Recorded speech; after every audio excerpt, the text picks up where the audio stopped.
Film की शुरुआत एक वैज्ञानिक और उसकी बेटी वेई को दिखाते हुए। दोनों के चेहरे पर एक अजीब सा निशान है जो उनकी खूबसूरती को कम कर देता है। वैज्ञानिक ने घर पर एक लैब सेटअप किया है और वो कुछ समय से प्रयोग कर रहा है। इस पल वेई एक फूल की पेंटिंग बना क्रॉप फ्लावर कहा जाता है। उसके पिता उसे बताते हैं कि में बहुत सारी उबालने की ताकत होती है और ये कभी कभी जंगल के बीचों बीच भी उग जाता है।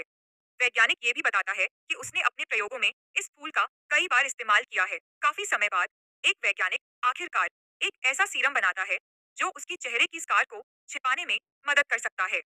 उसने एक सीरम बनाया जो दो चीजों के ऊतकों को मिलाने में सक्षम था।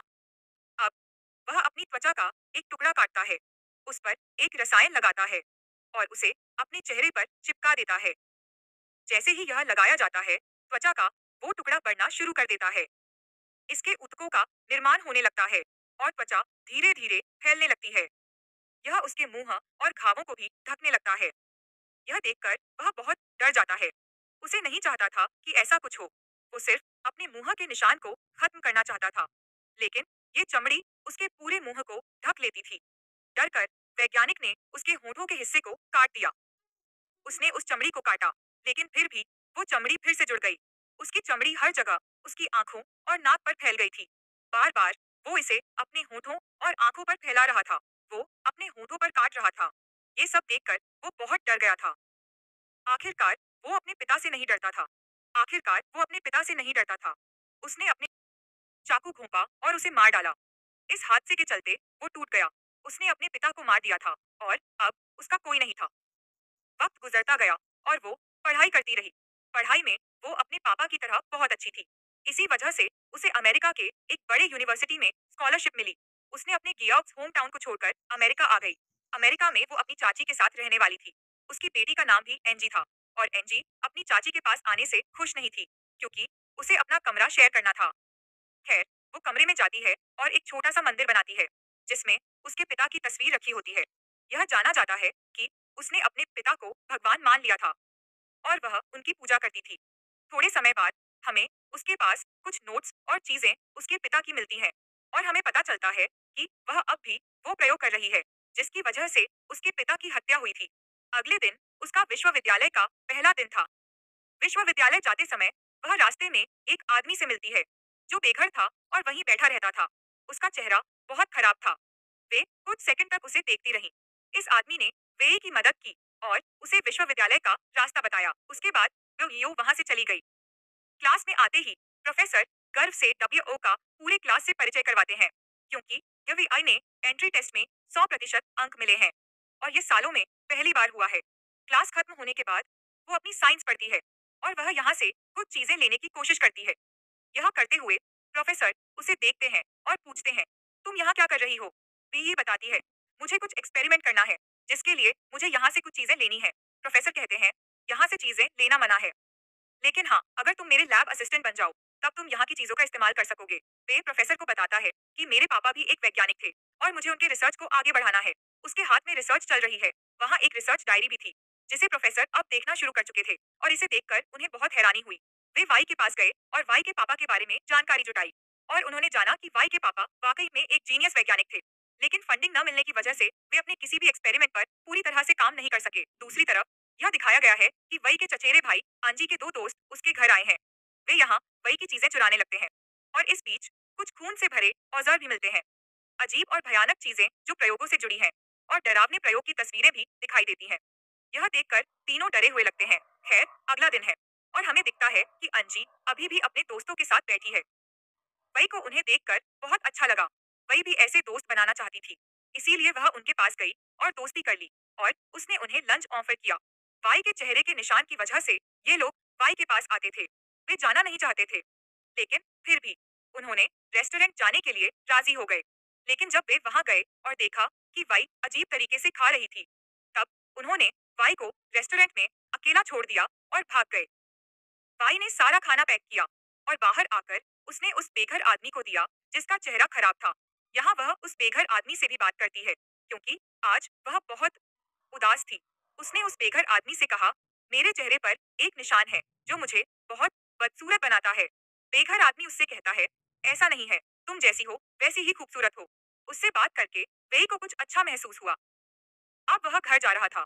रास्ते में उसे अपने प्रोफेसर मिले, जिन्होंने उसे लिफ्ट दी। प्रोफेसर ने उसके लिए एक प्रस्ताव लिखा था। वे कहते हैं, मैं तुम्हारी इस रिसर्च को पूरा करने में मदद करूंगा।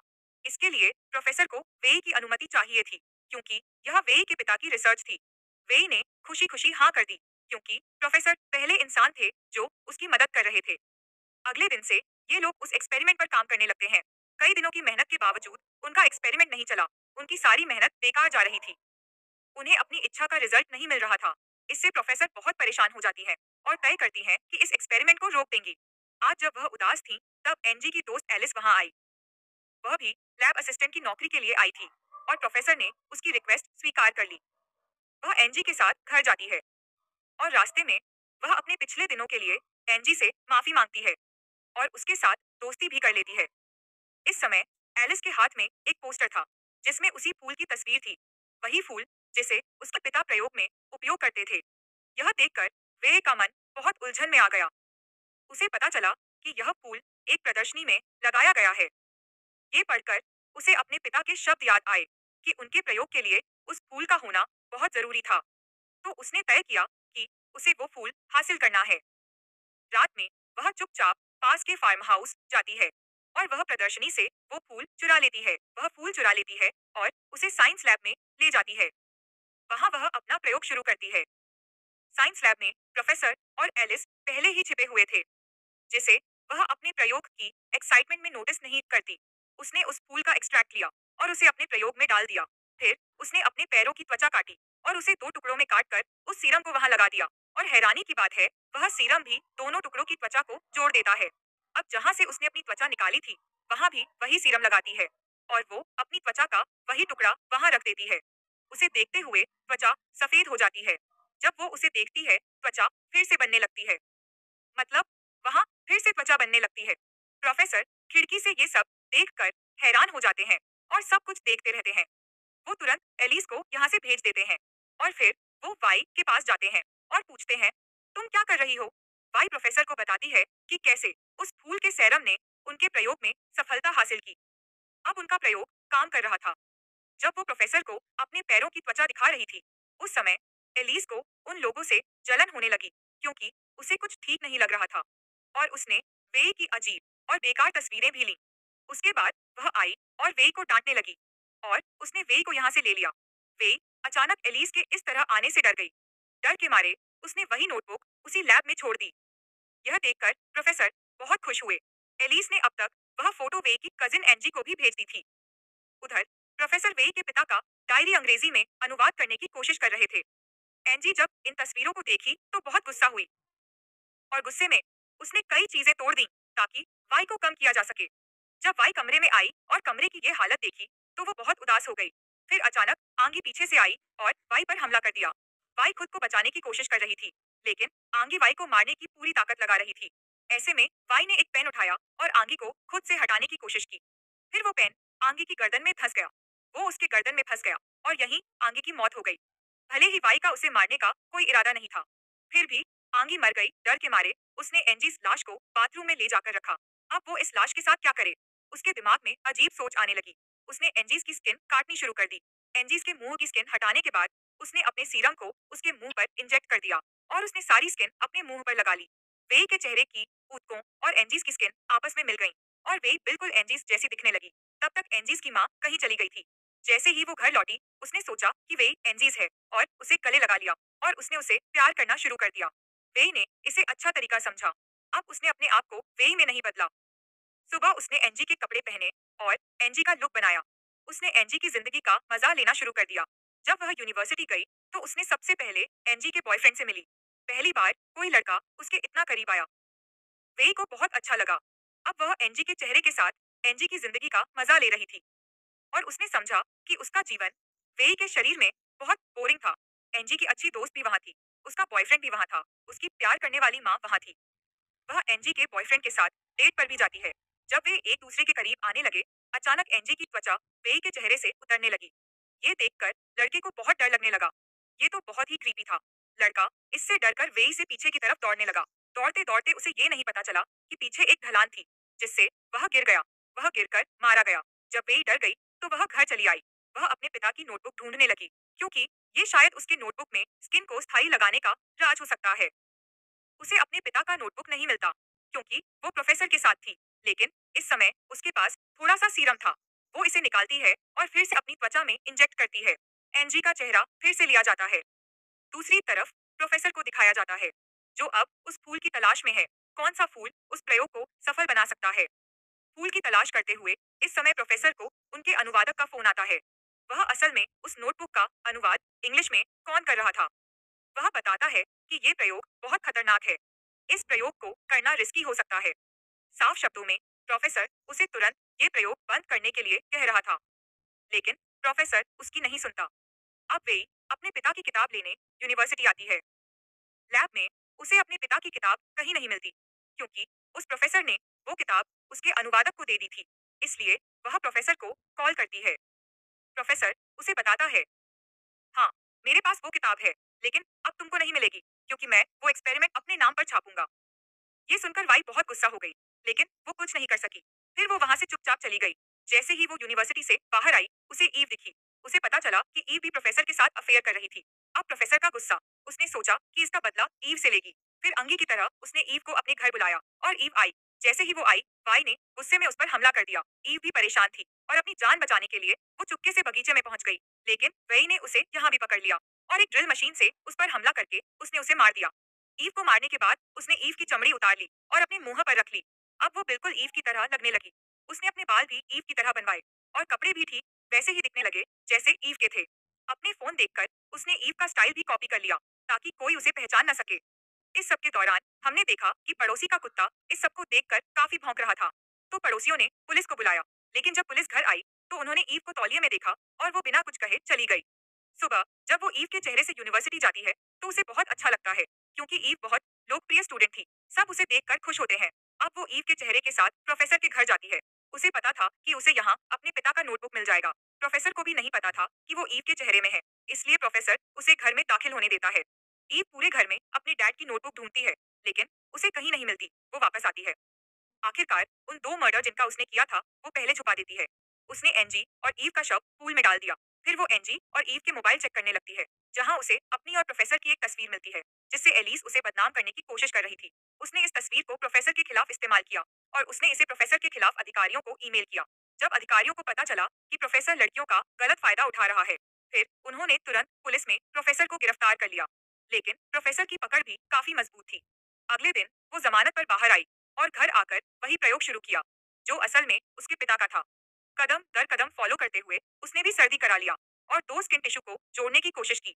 हैरानी की बात यह थी कि उस केमिकल की वजह से दो स्किन टिश्यू जुड़ गए। मतलब उसका प्रयोग भी सफल रहा। लेकिन इस सफलता पर प्रोफेसर बिल्कुल खुश नहीं थी। इसी बीच हम देखते हैं कि ईव यहाँ आती है। असल में ईव के सामने वो यहाँ आती है। ये देखकर प्रोफेसर भी और ज्यादा उत्सुक हो जाता है और वो उसे अपने लिविंग रूम में बिठा देती है। फिर वो अपने लिए कुछ खाने जाने लगती है। अब उसे यहाँ अपनी नोटबुक की जरूरत है।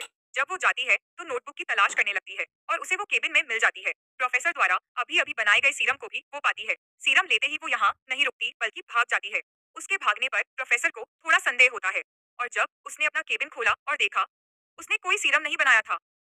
रात में ईव अपने असली चेहरे के साथ अपने घर में थी। तभी एलिस उसके पास आई और बताई कि उसके दोनों दोस्त अजीब तरीके से गायब हो गए हैं। इससे वो बहुत दुखी हो गई। ईव ने उसे गले लगाया और उसका सहारा दिया। अब एलिस को पानी पीना था, तो जब उसने फ्रिज खोला तो अंदर क्या देखा? उसने देखा कि उसके दोनों दोस्तों के शरीर के हिस्से फ्रिज में जम चुके थे।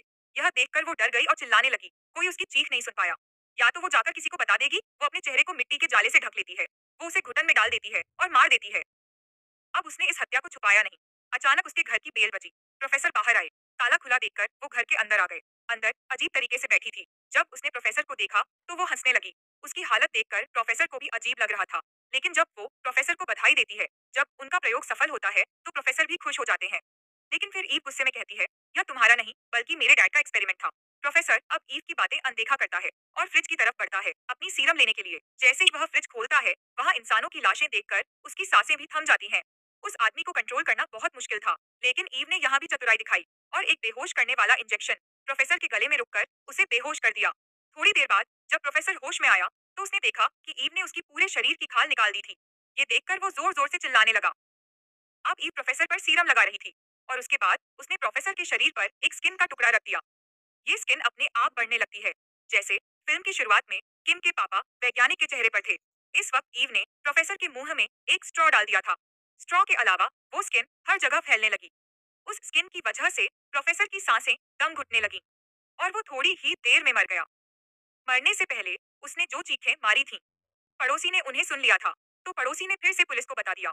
पुलिस को आते देख ईव डर गई और घर से भाग गई, क्योंकि उसे पता था कि अब उसे पकड़ लिया जाएगा। पुलिस ने भी उसे भागते देखा और उसे पकड़ने के लिए पीछे दौड़ी। दौड़ते दौड़ते वो एक बेघर आदमी के पास पहुंची और वह उससे मदद मांगती है। वो बेघर आदमी पहले ईव के बारे में अच्छी सोचता था, क्योंकि ईव हमेशा उसके साथ अच्छा व्यवहार करती थी। वो बेघर आदमी ईव की बात सुनकर उसे अपने बिस्तर में छिपा लेता है और पुलिस उसे नहीं ढूंढ पाई। जब ईव अचानक बैठ गई, तो उसके पास का सीरम अचानक टूट गया। उस सीरम के टूटने की वजह से उस बेघर आदमी और ईव के शरीर के ऊत को एक साथ मिलना शुरू हो गया। उनके शरीर भी एक दूसरे के साथ जुड़ने लगे और वो दोनों एक अजीब मॉन्स्टर बन गए। अब ईव कुछ नहीं कर पा रही थी, वो एक मॉन्स्टर बन गई थी और वहीं बैठी थी।